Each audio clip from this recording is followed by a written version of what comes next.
we complete anywhere between 10 to 14,000 hours on a given year of community service in and around the Youngstown area.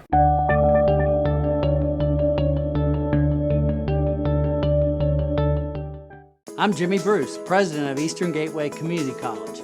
We're proud to sponsor this thought-provoking interview series with community leaders who, through perseverance and determination, are being who they want to be and making a difference in the Mahoning Valley.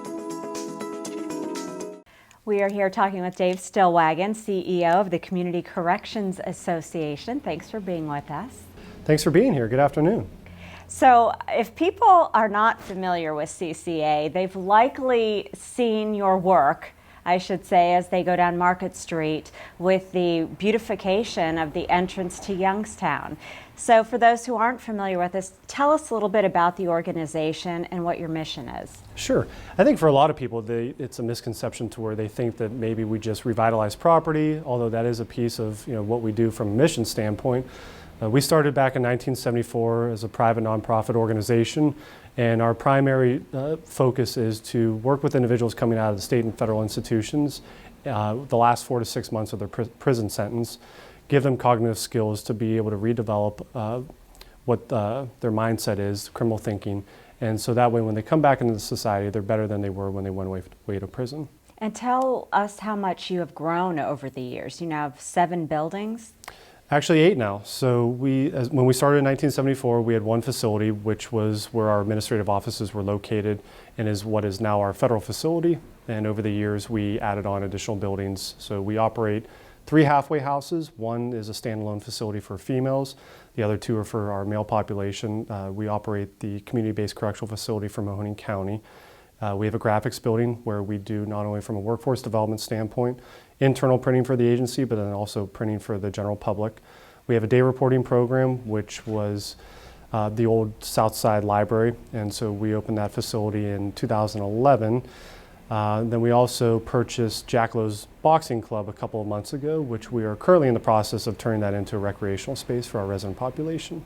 How many employees do you have now, and how many clients on a regular basis?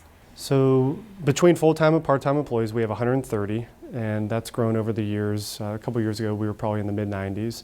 And from a residential standpoint, we have 217 beds, and that would be our full capacity. And we typically range between 95 and 100% capacity. Why is a facility like this needed? Well, think about it. Put yourself in a situation to where you commit a crime and you go to prison. Maybe that's for a year to 5 years. And at the end of your prison sentence, and let's go with the latter part of 5 years, the world's obviously changed, and maybe you had bridges that you had built in the earlier years with your family, and those have since been burnt. And now you're given a bus ticket when you're leaving prison, and it's a $70 bus ticket to go back to whatever home is at the time, and you have to start from scratch, and you don't have the opportunity to be able to slowly integrate back into society. So you don't have the opportunity from a workforce standpoint to go out there and find a job. You don't have an opportunity if you don't have employment to work on your secondary education or your high school equivalency. And so we allow the individual to slow down that process. And again, as I mentioned, to spend 4 to 6 months with us to slowly integrate back into society. So then that way they have a better chance of success when they're in the community. So do they apply to come here, or is it part of the sentencing process, I guess, if you will, or release process? It's part of the release process. There's what's called transitional control, which is a legal status within the Ohio Department of Corrections, and it's one of the most successful programs that the state offers.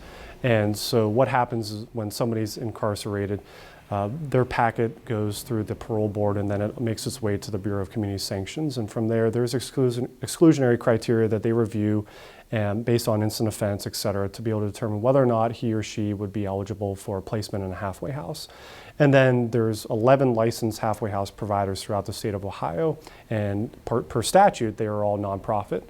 And so the Ohio Department of Corrections reaches out to one of those licensing agencies and then looks for placement. And if for some reason, if that agency is not able to take the individual, then they'll look at the most, probably the closest halfway house to the release address. How do you, I guess, rate your success? Is it in terms of recidivism back into the system, or do you track the people who've been here and see if they stay employed for a certain number of months or years? So it's a little bit of both. We look at our success as those individuals that are completing the program, and one of the things that we're doing from a statewide level is we're comparing that data to a lot of the other organizations, as I mentioned, those licensed halfway house providers. And so we are typically anywhere between 82 and 85% of the individuals that come into our residential program successfully complete the program. Now, after that completion doesn't necessarily mean that they stay out of prison.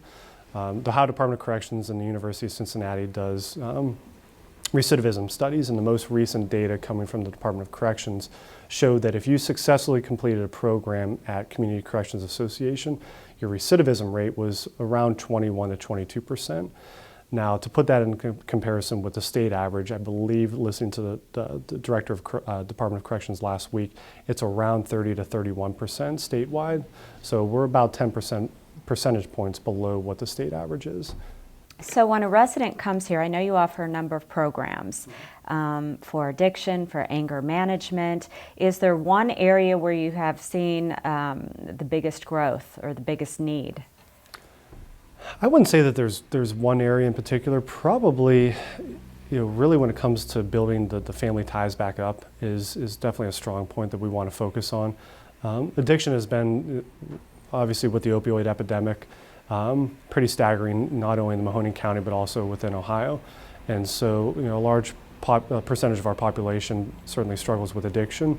I would say agency-wide, we're probably between 55 and 60% of our population. But when you look at it, we treat each person individually. So when somebody comes in, they're assigned a case manager, and he or she then sits down with the resident, and they do a battery of assessments, and it's all validated through the University of Cincinnati. We use what's called the ORAS, the Ohio Risk Assessment Tool. And so that takes a lot of the criteria that we're looking at, and will determine what the domains are for treatment, and then we will plug the individual into different programs based on where their identified needs are. Is it a requirement to work either in the landscaping area or the print area? Is that part of the job training that they all go through? So we certainly want somebody when they leave our program to be employed. Now that's not always going to be the case. I would say on average an individual 80% of the time will leave here employed. Now there's those circumstances where maybe he or she is of retirement age or maybe on disability, so they're not going to go out in the workforce. But when a situation like that would arise, then we certainly want that person to be able to volunteer within the community. And that's a lot of where the community service hours come into play and the beautification that you see on Market Street. And so we complete anywhere between 10 to 14,000 hours on a given year of community service in and around the Youngstown area. Do you work with Cityscape to plan those? So it's a collaboration between the city and Youngstown Cityscape, and we have 3 different community service crews. One that solely focuses on the properties that CCA has up and down Market Street. Then we have a downtown litter crew whose main responsibility is on the central business district of the city. And then just over a year ago in September of 2018, we expanded that litter crew, and we do citywide tire removal as well as litter pickup. So we have 3 different crews operating 5 days a week.